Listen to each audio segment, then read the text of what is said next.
I'm up on about 4 hours sleep. Just been really excited once I got the call. Got alerted a little while ago and about to go on a 12, 14-hour mission. For most people, that probably doesn't sound like a lot of fun, but it just seems like an amazing adventure, and I'm going to take you on it. I'm not a morning person, but apparently, looking at my phone, I am now. Now it's time to make the long walk to the plane.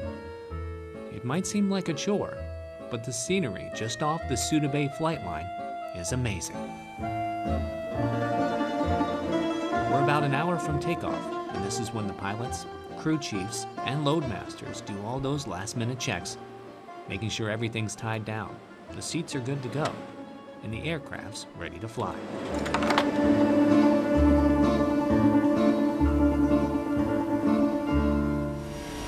All right, so it's about 8:30. Crew chiefs have done all their checks. The loadmasters have done their checks. I've been up since about 4:30. Some of the folks are already sleeping. Adrenaline's just running. I'm ready to get down to Tunisia to see all these folks getting on the plane. Let's buckle up. The 3-hour flight gives most passengers a chance to catch a little shut-eye, which is probably a good idea, considering missions average around 14 hours. It's a workflow that takes a toll on these C-130 crews, but nonetheless, it's one they've maintained since the delivery of humanitarian aid to Tunisia about a week ago. 2 C-130 crews from Ramstein's 37th Airlift Squadron made a pit stop in Pisa, Italy. Not for the pizza, but to pick up 5 pallets of emergency supplies from the USAID. Oh, for me personally, it's great. I mean, we train real hard every day. You know, we practice, and now we actually put all that training into play by doing a mission like this. And I love doing real world, and that's what it's all about as a loadmaster. 9,600 water bottles, more than 4,000 sheets, and 800 blankets. All of that just on day 1 of Operation Odyssey Dawn. As you can see, we've got about another 2 hours left. Everybody's sleeping, people are on their computers. Just a lot of downtime until we hit the ground, then things will get busy. So some of the challenges we were thinking about today, really the biggest challenge is, you know, do we have enough room to fit all of their luggage? You know, do we really have enough room for all of that? One of the folks responsible for the passengers and all their bags is Tech Sergeant Jason Anderson, the lead loadmaster on our mission. I was really thinking, you know, I've done a few of these humanitarian airlifts before, and it was really kind of, this is a really cool one, because this is the first time I've ever taken third country nationals from a country back to their home.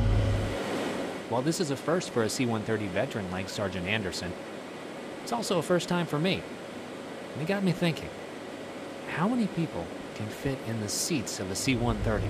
We really don't know for sure how many passengers we're going to get today. It's kind of varied from mission to mission.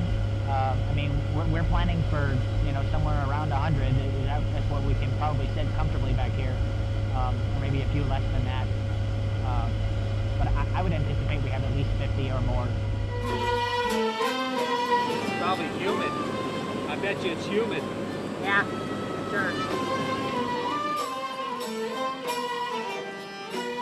Once we hit the ground in Tunisia, we got a dose of something we're all used to. A lot of hurry up and wait. That is, until the buses pulled up. Then the crew lined up and shook every passenger's hand. To me, it was a gesture that says more than welcome aboard. It was more like a promise that in a few hours, these Egyptian families would be in a better place. I saw the families come on board, and I knew it was definitely a good thing that we're doing the mission today, because trying to get families home to their home country is absolutely an amazing thing to be able to do. But before they could do that, one of the toughest jobs came rolling in. All right, ratcheting.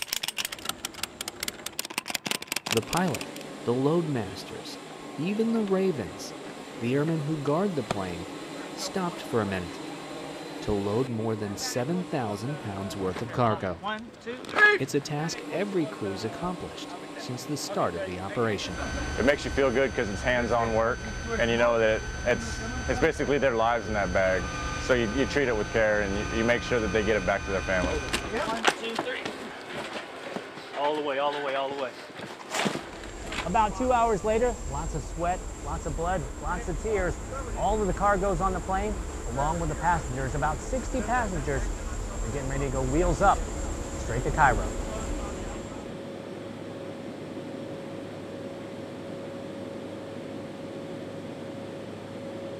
Just about everyone thought we were on our way to Cairo. And then things changed. Well, today we were picking up third country nationals out of Tunisia, more Egyptians, and bringing them back to Cairo. And about an hour and a half after we took off from Tunisia, we encountered a pressurization problem that caused us to have to go to a lower altitude. And at the lower altitude, the plane is less fuel efficient, and with the burning more fuel, we did not have the gas to go all the way to Cairo, so we had to divert back to our staging area of Ceuta Bay in Crete. So this is everything? So probably yeah. Before, right? It was about 2 hours of controlled chaos, busing passengers from one plane to another, moving all the cargo from the plane to the pallets and trucks. It was a streamlined operation that couldn't have been done any better. Or so I thought. Still working out the kinks, trying to get all of the cargo, all the people onto the next aircraft. We should be leaving in about the next half an hour or so. I've been up for about 14 hours now. I'm a little cranky. I get hungry after a while. I go to try to find my lunch on the old plane, and the evacuees ate it. Yeah, it's been one of those days. About an hour and a half later, we were in the air, finally headed to Egypt, this time with a new crew. Well, when we got the call today, we were ready to go. Everyone was rested. Our leadership keeps people in Bravo, and we rotate in and out with different crews, so we're always ready to go whenever they need us. Not a lot of action during this 3-hour leg. Everyone was feeling the effects of the 14-hour day, including me.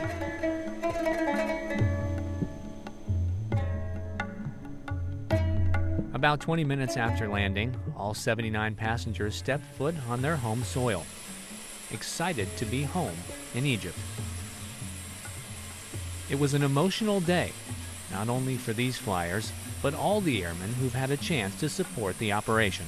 Brings a good feeling to you that you know you've done a good job and you've helped people in need out. It was a nice feeling. I can't imagine some of the troubles that they've been through, being away from home for so long, so getting back to their families and their homeland, it was nice. It was very nice. After the last bag was unloaded, it was time for the long flight back to Ceuta Bay, where this adventure started 16 hours earlier. Well, I'll tell you what, it's pretty special to see a couple bus loads full of people who really need some help, and for all of us to be able to be there and be able to help them out when they really need it. So it was pretty special. All right, both of you go. I'm released out. A special experience that I'll never forget. Yeah, 4 left. A 19-hour day that not only included working with some hard-charging airmen, but seeing a mission through. A mission that just proves you can go home again. Tech Sergeant Trevor Pedro, Ceuta Bay, Crete.